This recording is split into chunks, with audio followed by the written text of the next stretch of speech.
Alright guys, new day. Sorry if you can hear, I got a fridge and it's kind of noisy, it was free, so. But if that's the noise in the background, if you can hear it. But so we're diagnosing today. We got 3 trucks we need to get diagnosed, get figured out what needs to happen with them.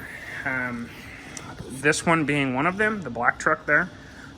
You probably remember that from a video, or a few videos ago. We did a bunch of work on it. And he called me and said, hey, it had a couple of slow starts, and then it wouldn't start. And so I threw a scanner on it and found that it wasn't firing on 4 cylinders. It had a circuit code for 4 injectors, and we put a new FICM on it. And part failures happen. It is what it is. It's not that big of a deal. We just, that's why people have warranties. But so anyways, so I diagnosed it as bad FICM, which we put a new FICM on it. So that's not a big deal. Get a warranty out, get back to the customer, no big issue. And the warranty, or the FICM that I used, I'm not going to tell you who it is, but the FICM that I used came from a very well-known company. So it's not like it was a cheap, FICM from someone. Like, this is a big company that offers these FICMs. And this is the first one I've ever had issues with. So is what it is. Like I said, it'll get taken care of. It's not a big deal. So moving on to the next one is this truck. He had a bunch of work done by another shop here local, and he's been complaining about lack of power. He tows a lot with the truck, and he said that it just doesn't feel like it used to. He says that it has no top end, and when he's towing, it's a dog, and it's, just all around pretty terrible. So we're going to go through and diagnose it and see if it has any kind of an issue, or whether it's just that he's towing a lot of weight with it and he's, needs more power basically. So, first step was just kind of go through with the scanner. I'll give you guys a quick rundown of what I typically do.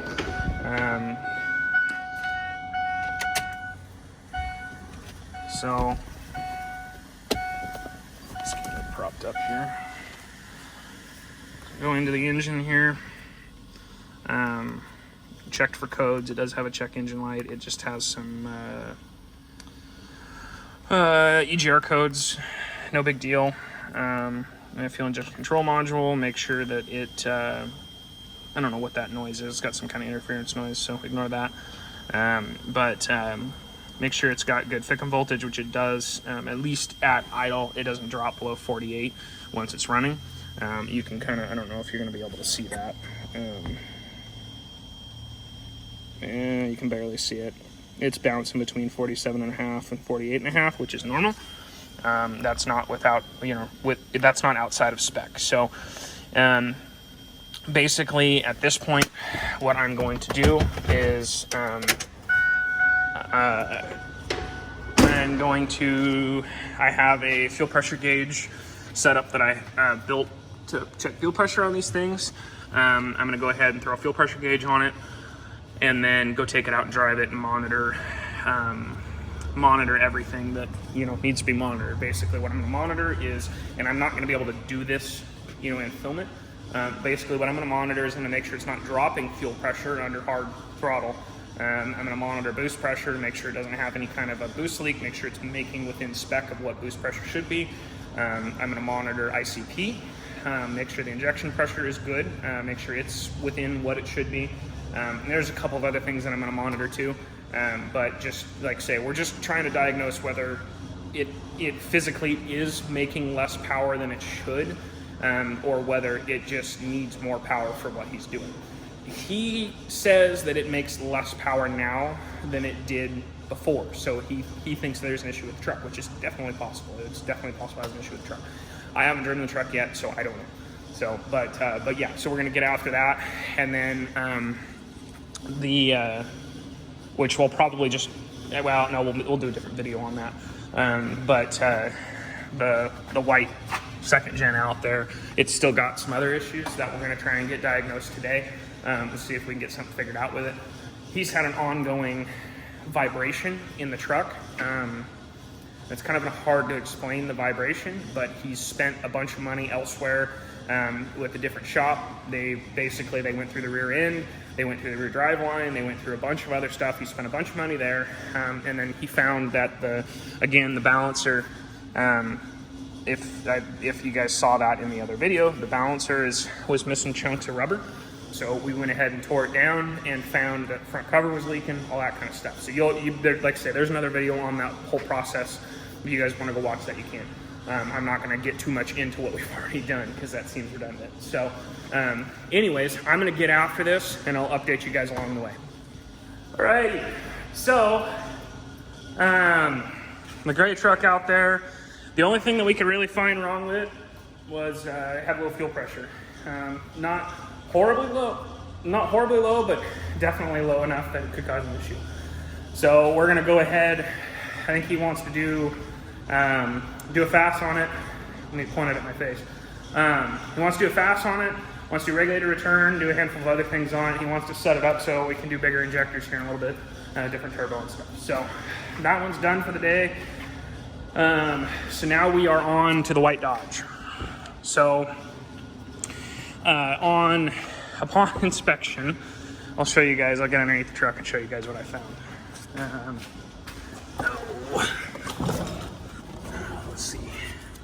Let's see if I can.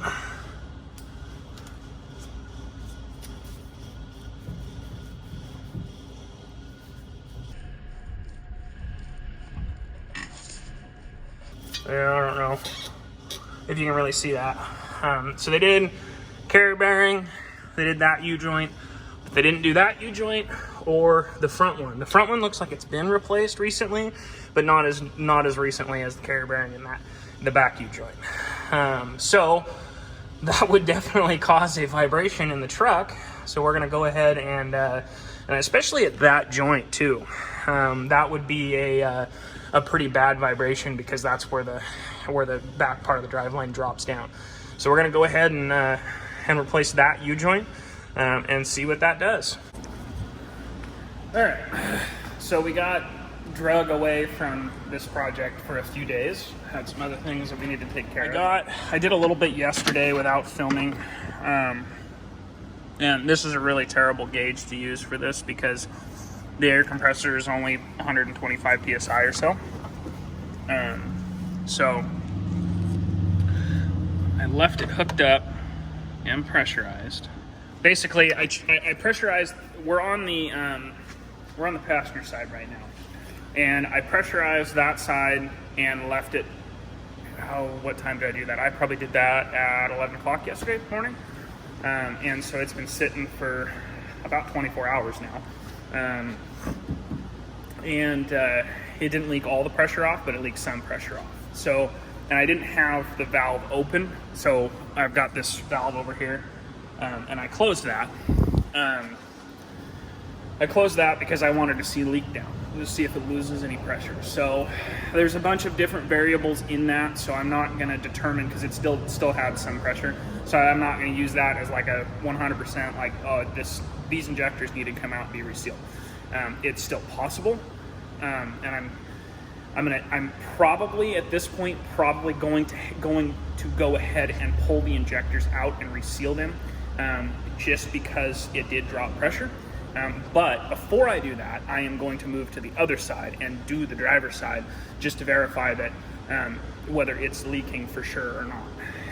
Because if it's not leaking for sure, again, I need to make a couple of phone calls and kind of get a little bit more information. So this has a high pressure oil pump in it from the same company that, if any of you guys watched that, the video on the 6-liter, it was my brother's truck that we had that high pressure oil pump. So I learned a lot about their pumps when I did that, and their pumps have a lot more modifications in them than I thought. And basically, I'm not going to go into too much detail there because it's boring. But anyways, so basically where I'm at with this is that I want to make sure that, because I've had issues in the past with, there is a, I forget exactly what it's called, but there's basically a valve in the pump that I don't even remember what it does, to be honest. But it's like a one-time blow-off valve type of a deal. So I from what I took from it, and I may be wrong on this, but from what I took from it is that it if it saw some sort of a weird pressure spike, it blew it out, and that way it would save all the rest of the components. But the one time I had an issue with that, the truck wouldn't start when it was hot. It was fine when it was cold. It ran fine while it was running, had no issues while it was running, until you turned it off. And then once you turned it off, when it was hot, even if you could get it to start, it didn't run very well once you got it started. And that doesn't make any sense to me why it wouldn't run right once it was running. But anyways, nonetheless, we sent the pump back and had them warranty it. I put it back in the truck. The truck ran fine. Still runs fine today. So yeah. So I think at this point, like I say, I'm going to go ahead and pressure test the other side, and then kind of go from there on what direction to go. So that's what I'm going to do right now. I'm going to set you guys up and kind of show you a little bit. I did make it a little easier. I pulled the intercooler pipe off on that side to give myself a little bit more room back there where the fitting is for the high pressure oil line. And I'm probably going to do the same on this side. I might not actually. I might just pull the turbo inlet tube right there and the little plastic thing right there in between. I might just pull those things out just to give myself a little extra room, because I'll need to get back there kind of underneath this piece, underneath that piece to put the plug in, or the hose. So I'm gonna get after that.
That was way more of a pain than I thought it was going to be. And I also made a big old mess down here.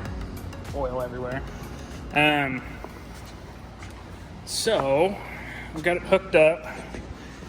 I'm thinking, can you even see what we've got going on here? No, probably not. It's kind of dark over here, sorry guys. Let's just fix that.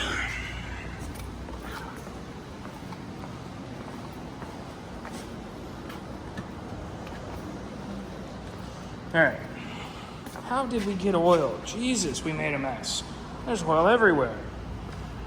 Okay.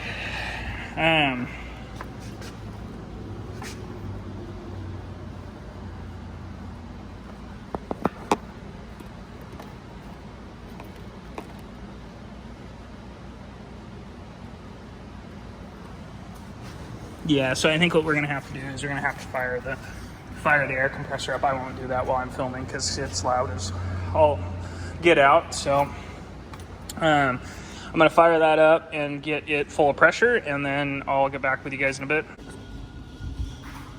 All right, guys. Well, that concludes everything for today. This might end up being kind of a short video, to be honest. Let me shake you around a little bit more. So, we got the white Dodge done. That thing out there. It was that U-joint that fixed the issue. It's amazing too, because again, they've been all over that thing and somehow didn't find the U-joint. Whatever. Is what it is. People miss things. But yeah, so anyways, guys, I think that's going to be it for this video. We will see you on the next one.